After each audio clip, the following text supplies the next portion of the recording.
Hello friends, welcome to my YouTube channel. My name is Harjeet Kaur. आज हम discuss करेंगे 17th, 18th और 19th of October के daily current affair questions.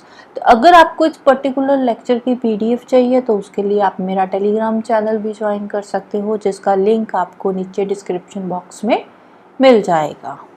तो शुरुआत करते हैं इम्पॉर्टेंट डेज से। सबसे पहले हम करेंगे 16th ऑफ अक्टूबर के। 16th ऑफ अक्टूबर के उस दिन हमने डिस्कस नहीं किए थे। 16th ऑफ अक्टूबर को आता है वर्ल्ड फूड डे। कौन सा है? World food day. Food day का थीम क्या है? फूड डे का थीम है right to foods for a better life and a better future. Right, better life better future keyword से आप थीम पूरा याद रख सकते हो। Right to foods for a better life and a better future. Next important day आता है 16th of October को वर्ल्ड एनेस्थीसिया डे। कौन सा है? World anaesthesia day. जब कोई सर्जरी वगैरह होती है तो उस टाइम पे जो पेशेंट होते हैं उनको एनेस्थीसिया दिया जाता है, जो मेजर सर्जरी होती है उस केस में। या डेंटिस्ट दांत निकालता है तो वहां पे भी एनेस्थीसिया दिया जाता है। तो एनेस्थीसिया की शुरुआत हुई थी 16th ऑफ अक्टूबर 1846 के अंदर। कब शुरुआत हुई थी एनेस्थीसिया की? 1864 में। 16th ऑफ अक्टूबर 1846 के अंदर, 1846 में इसकी शुरुआत हुई थी। तो उस टाइम पे फर्स्ट टाइम पेशेंट पे ईथर को यूज किया गया था एनेस्थीसिया देने के लिए। कौन से हॉस्पिटल में? मैसाचुसेट्स जनरल हॉस्पिटल में इसको यूज किया गया था फर्स्ट टाइम। तो तभी से हम सेलिब्रेट करते आ रहे हैं वर्ल्ड एनेस्थीसिया डे।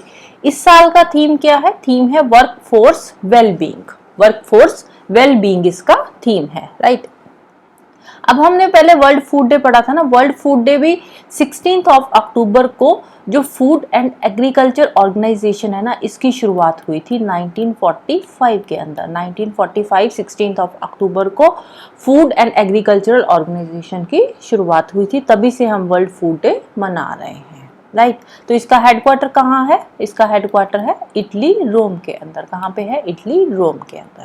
राइट, और दूसरा थर्ड इंपॉर्टेंट डे जो आता है 16th ऑफ अक्टूबर को, वो है वर्ल्ड स्पाइन डे। स्पाइन जो हमारी रीढ़ की हड्डी होती है, तो वर्ल्ड स्पाइन डे आता है 16th ऑफ अक्टूबर को। 3 दिन है, world food day, world anaesthesia day and world spine day. Right, spine day के लिए एक कैंपेन भी लॉन्च किया गया है इस साल। कैंपेन क्या है?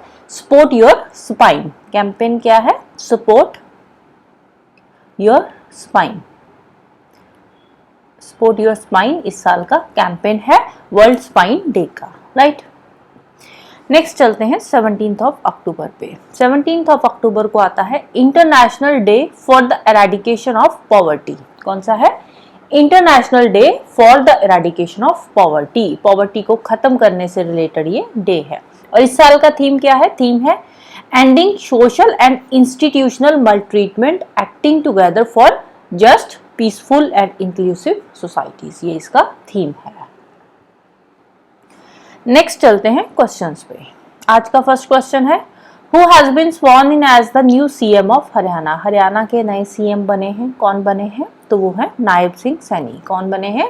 सेकंड टर्म के लिए भी नायब सिंह सैनी बने हैं। पहले मार्च में ये आए थे, जब मनोहर लाल खट्टर जो थे उन्होंने रेजिग्नेशन दे दिया था। तो उसके बाद अब दोबारा इलेक्शंस हुई। इलेक्शंस के बाद फिर से सीएम की पोस्ट पे यही आ गए हैं, नायब सिंह सैनी।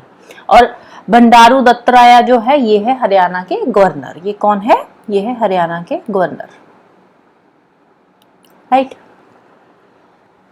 और एक और सीएम बने हैं किसके? जम्मू एंड कश्मीर के। जम्मू एंड कश्मीर में भी इलेक्शंस हुई थी, हरियाणा में भी इलेक्शंस हुई थी। हरियाणा में बने हैं नायब सिंह सैनी, जम्मू एंड कश्मीर में बने हैं ओमर अब्दुल्ला। जम्मू एंड कश्मीर के नए सीएम कौन बने हैं? ओमर अब्दुल्ला बने हैं। और डिप्टी सीएम बने हैं सुरेंद्र कुमार चौधरी। राइट, और जम्मू एंड कश्मीर के अंदर अगर हम लेजिस्लेचर की बात करें तो यहाँ पे यूनिकैमरल लेजिस्लेचर है। कौन सा है? यूनिकैमरल लेजिस्लेचर है, मतलब कि एक ही हाउस है। स्टेट असेंबली है यहाँ पे, काउंसिल नहीं है। असेंबली है, काउंसिल यहाँ पे नहीं है। 2019 के अंदर यहाँ पे जो काउंसिल थी वो डिसॉल्व हो गई थी। राइट, तो अभी ये यूनिकैमरल सिस्टम है यहाँ पे लेजिस्लेचर का। तो इंडिया के अंदर टोटल अगर हम कितनी स्टेट्स है यहाँ पे बाई कैमरल लेजिस्लेचर है, तो टोटल 6 स्टेट्स के अंदर बाई कैमरल लेजिस्लेचर है। कौन कौन सी है? आंध्र प्रदेश, तेलंगाना, कर्नाटका, महाराष्ट्र, बिहार एंड उत्तर प्रदेश, इन 6 स्टेट्स के अंदर बाइकैमरल लेजिस्लेचर है। नेक्स्ट है who becomes the new director general of medical services in navy. Navy के अंदर जो मेडिकल सर्विसेज हैं उनकी डायरेक्टर जनरल कौन बनी है? विमेन बनी है। कौन है? तो उनका नाम है कविता सहाय। नाम क्या है? कविता सहाय। तो कविता सहाय बनी है नई director general of medical services in navy. Next है who has been selected for Nobel prize in economic sciences. Nobel prize के बारे में हमने पहले भी पढ़ा था। तो टोटल कितने नोबेल प्राइज जो है वो दिए जाते हैं? 6 होते हैं। इन 6 में से 5 के बारे में हम ऑलरेडी डिस्कस कर चुके हैं। तो 6th अभी अनाउंस हुआ है 2-3 दिन पहले ही, तो उसके बारे में हम आज पढ़ेंगे। और कौन से फील्ड में ये अनाउंस हुआ है? इकोनॉमिक साइंसेज के फील्ड में। तो 3 लोगों को ये अवार्ड दिया गया है। कितने लोगों ने शेयर किया है? 3 लोगों ने ये अवार्ड शेयर किया है। कौन से है? एक है Daron Acemoglu, Simon Johnson and James Robinson. तो डैरेन, साइमन एंड जेम्स, 3 लोगों ने ये अवार्ड शेयर किया है। किसमें? इकोनॉमिक साइंसेस के अंदर। किसके लिए मिला है? For studies of how institutions are formed and affect prosperity. किसके लिए मिला है? How institutions are formed and affect prosperity. और ये जो इकोनॉमिक साइंसेज में नोबेल प्राइज मिला है, इसका असली फुल नेम क्या है? इसका फुल नेम है the Sveriges Riksbank prize in economic sciences in memory of Alfred Nobel 2024 इसका पूरा नाम है। राइट। नेक्स्ट है which of the following actress has been appointed as one of the jury for ALT Environmental Film Festival 2024। ALT Environmental Film Festival 2024 में one of the jury member एक actress को appoint किया गया है, तो उसका नाम हमें बताना है। ALT क्या है? ALT है all living things. All living things, all living things environmental film festival 2024। तो इसमें one of the jury member appoint हुई है दिया मिर्जा। कौन अपॉइंट हुई है? दिया मिर्जा। नेक्स्ट है हु लॉन्चेस ई-माइग्रेट V 2.0 या 2.0 web portal and mobile app. EMigrate, अब देखो इंडिया से माइग्रेशन बहुत ज्यादा हो रही है, राइट। आउट माइग्रेशन की अगर हम बात करें तो आउट माइग्रेशन बहुत होती है, लेकिन वो जो माइग्रेशन होती है ना, वो ज्यादातर इलीगल तरीके से भी होती है। कुछ तो फॉर्मली जा रहे हैं, पढ़ने के लिए जा रहे हैं, किसी जॉब के लिए जा रहे हैं किसी दूसरी कंट्री में, लेकिन कुछ लोग होते हैं जिनको दूसरी कंट्री में जाना है, किसी भी तरीके से जाना है, तो कुछ एजेंट्स होते हैं जो कि उनको गलत तरीके से बाहर लेकर जाते हैं, फॉरेन कंट्री में लेकर जाते हैं, जिसके चलते हुए रास्ते में कई बार क्या होता है, उनकी डेथ हो जाती है, या उनको पहले बोला जाता है किसी और कंट्री में जाने के लिए और बाद में उनको किसी और ही कंट्री में छोड़ दिया जाता है। तो जिसके चलते हुए ये जो आउट माइग्रेशन हो रही है, तो उसमें बहुत ज्यादा प्रॉब्लम्स आ रही है। तो उसी से रिलेटेड ये वेब पोर्टल और मोबाइल ऐप लॉन्च करी गई है, जिसका नाम है ई-माइग्रेट V 2.0, राइट। तो किसने लॉन्च करी है? तो ये लॉन्च करा है हमारे जो एक्सटर्नल अफेयर्स मिनिस्टर है। कौन है हमारे external affair minister? S Jaishankar ji. तो इन्होंने ये लॉन्च करा है eMigrate V 2.0 web portal and mobile app. Next है WHO world health organisation, right. ये WHO वर्ल्ड हेल्थ ऑर्गेनाइजेशन है, हु नहीं है। तो WHO approves Bavarian Nordic's mpox vaccine for which age group. Bavarian Nordic की एक फार्मा कंपनी है, इसकी एम्पॉक्स वैक्सीन आई है। तो रिसेंटली अब एम्पॉक्स मंकी पॉक्स जो है, राइट, तो इसकी जो वैक्सीन है ये एडोलेसेंट्स के लिए भी इन्होंने अभी रिसेंटली लेकर आए हैं, और उसका अप्रूवल जो है, इसका अप्रूवल भी WHO से मिल चुका है। तो एडोलेसेंट्स में कौन सी एज ग्रुप आ जाती है? 12 से 17 साल की। 12 से 17 साल के एज ग्रुप के लिए ये वैक्सीनेशन का अप्रूवल WHO से इनको मिल चुका है, राइट। नेक्स्ट है अनुसंधान नेशनल रिसर्च फाउंडेशन, ANRF, अनुसंधान नेशनल रिसर्च फाउंडेशन। तो कौन से ईयर में ये लॉन्च हुआ था? अभी रिसेंटली लास्ट ईयर ही लॉन्च हुआ है, 2023 के अंदर। कब लॉन्च हुआ था ये? 2023 में ये लॉन्च हुआ था। और अभी इसके अंडर ये जो अनुसंधान नेशनल रिसर्च फाउंडेशन है, इन्होंने अनाउंस करा है for the launch of first 2 of its initiative. इसके अंडर 2 इनिशिएटिव्स जो है वो लॉन्च किए गए हैं। कौन से 2 इनिशिएटिव्स लॉन्च करे गए हैं? नाम इंपॉर्टेंट है दोनों इनिशिएटिव्स का भी, राइट। फर्स्ट कौन सा है? Prime minister early career research grant, prime ministers early career research grant, PMECRG। Second जो इनिशिएटिव है उसका नाम क्या है? Mission for advancement in high impact areas electric vehicle, right. तो ये दो मिशन इसमें लॉन्च किए गए हैं। और जो फर्स्ट वाला है PMECRG, इसमें क्या है? इसमें जो अर्ली करियर रिसर्चर्स है उनको इनवाइट किया जाएगा कंट्री की ट्रांसफॉर्मेटिव जर्नी के लिए, उनको जो इनवाइट किया जाएगा सो दैट कि आगे इंडिया की जो साइंस है उसमें अपना वो कंट्रीब्यूशन दे। तो उसके लिए जो हमारे करियर रिसर्चर्स है, राइट, अर्ली करियर रिसर्चर्स है, वो इसमें ज्वाइन कर सकते हैं। सेकेंड है mission for advancement in high impact areas electric vehicle. तो इसमें क्या है? इसमें जो इलेक्ट्रिक व्हीकल्स है, इलेक्ट्रिक व्हीकल्स को हम और ज्यादा अच्छा कैसे बना सकते हैं with the help of research and development. तो उसमें पर्टिकुलरली जो इसके बैटरी सेल्स होते हैं, power electronics, machines, drives, charging infrastructure है, इसको हम और ज्यादा अच्छा कैसे बना सकते हैं, उससे रिलेटेड इस पे काम होगा, राइट। तो पहला जो है PMECRG, prime minister early career research grant, इसमें जो अर्ली करियर रिसर्चर्स है उनको इनवाइट किया जाएगा। तो उसके बाद साइंटिफिक एक्सीलेंस में, इनोवेशन में और कैसे अच्छा परफॉर्म किया जा सकता है उससे रिलेटेड इसमें काम होगा। और सेकंड वाला इलेक्ट्रिक व्हीकल्स को हम और अच्छा कैसे बना सकते हैं उससे रिलेटेड उस पर काम होगा, right. Next step, first demonstration facility for biopolymers was inaugurated at। Biopolymer से related first of its kind demonstration facility जो है वो इनॉग्रेट करी गई है। तो कहाँ पे इनॉग्रेट करी गई है? तो इसकी इनॉग्रेशन हुई है पुणे में। कहाँ पे हुई है? पुणे में। तो बायोपॉलीमर से रिलेटेड ये फैसिलिटी है। इसमें क्या होता है? बायोपॉलीमर से रिलेटेड मीन्स कि यहाँ पे कार्बन फुटप्रिंट्स को कम किया जाएगा, प्लस बायो E3 पॉलिसी पे काम होगा। किस पे काम होगा? Bio E3 policy. Bio E3 policy क्या है? Biotechnology in environment, economy and employment. तो ये है E3 पॉलिसी, राइट। तो इन तीन एरियाज पे इस पे काम किया जाएगा। तो कहाँ पे सेटअप करी है? First of its kind demonstration facility ये सेटअप हुई है पुणे के अंदर। नेक्स्ट है name the first state in India which conducts cast based survey after independence. Independence के बाद पहली कौन सी स्टेट है जहां पे कास्ट बेस्ड सर्वे कंडक्ट हुआ था? तो पहली स्टेट है बिहार। कब हुआ था यहाँ पे caste based survey? Last year ही हुआ था, 2023 के अंदर कास्ट बेस्ड सर्वे यहाँ पे हुआ था। सेकंड स्टेट है आंध्र प्रदेश। आंध्र प्रदेश में अर्ली 2024 की शुरुआत में यहाँ पे कास्ट बेस्ड सर्वे हो गया था। और दोनों स्टेट्स की जो रिपोर्ट है कास्ट बेस्ड सर्वे हो चुका है और रिपोर्ट भी आ चुकी है। अब थर्ड स्टेट अब बनी है तेलंगाना। तेलंगाना ने अभी अनाउंस किया है कि हम कास्ट बेस्ड सर्वे कंडक्ट करवाएंगे। जब हो जाएगा, रिपोर्ट आ जाएगी, तो उसके बाद ये बन जाएगी थर्ड स्टेट। इसके अलावा अगर हम कर्नाटका की बात करें, आई थिंक मैंने यहाँ पे कर्नाटका बोल दिया था तेलंगाना की जगह। तेलंगाना ने अनाउंस करा है अभी रिसेंटली कि हम कास्ट बेस्ड सर्वे करेंगे। जब तेलंगाना के अंदर कास्ट बेस्ड सर्वे कंडक्ट हो जाएगा, उसकी रिपोर्ट पब्लिश हो जाएगी, तो उसके बाद तेलंगाना बन जाएगा थर्ड स्टेट यहाँ पे कास्ट बेस्ड सर्वे हुआ है।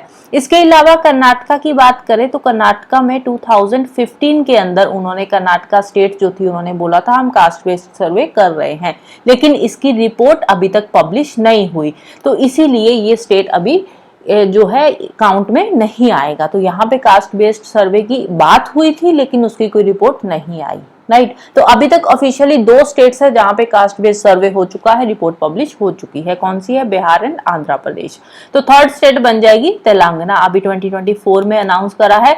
अगर इसकी रिपोर्ट आ जाती है तो ये थर्ड स्टेट बन जाएगी जहां पे कास्ट बेस्ड सर्वे हुआ हो, राइट। नेक्स्ट है Russia top supplier of restricted technology. Restricted technology होती है जहां पे जैसे सर्किट्स पे काम हो रहा है, माइक्रोचिप्स पे काम हो रहा है, तो ये आती है रिस्ट्रिक्टेड टेक्नोलॉजी में। तो रशिया का टॉप सप्लायर कौन सा है रिस्ट्रिक्टेड टेक्नोलॉजी का? तो रशिया का टॉप सप्लायर है चाइना। तो चाइना जो है वो रशिया को सबसे ज्यादा रिस्ट्रिक्टेड टेक्नोलॉजी एक्सपोर्ट कर रहा है। और इसमें सेकंड पोजीशन आती है इंडिया की। इंडिया सेकंड पोजीशन पे है, राइट। नेक्स्ट है Indian navy selling championship. Indian navy selling championship हुई है 16 अक्टूबर से लेकर 19 अक्टूबर तक ये चली है। तो ये कहाँ पे कंडक्ट हुई है? Indian navy selling championship INSC। तो ये कंडक्ट करवाई गई थी केरला के अंदर। कहाँ पे हुई थी? केरला के अंदर ये हुई थी। नेक्स्ट है India beats which country to win women's single Bendigo international challenge badminton tournament. Bendigo single Bendigo international challenge badminton tournament कहाँ पे हुआ है? ये हुआ है बेडिंगो के अंदर। बेडिंगो कहाँ पे हुआ है? ये ऑस्ट्रेलिया में। कहाँ पे? बेडिंगो ऑस्ट्रेलिया के अंदर ये चैंपियनशिप हुआ है। तो कौन सी कंट्री इसमें जीती है? तो इसमें जो जीती है, कौन सी टीम जीती है? ताइपेई की। ताइपेई कहाँ पे है? ताइवान के अंदर, राइट।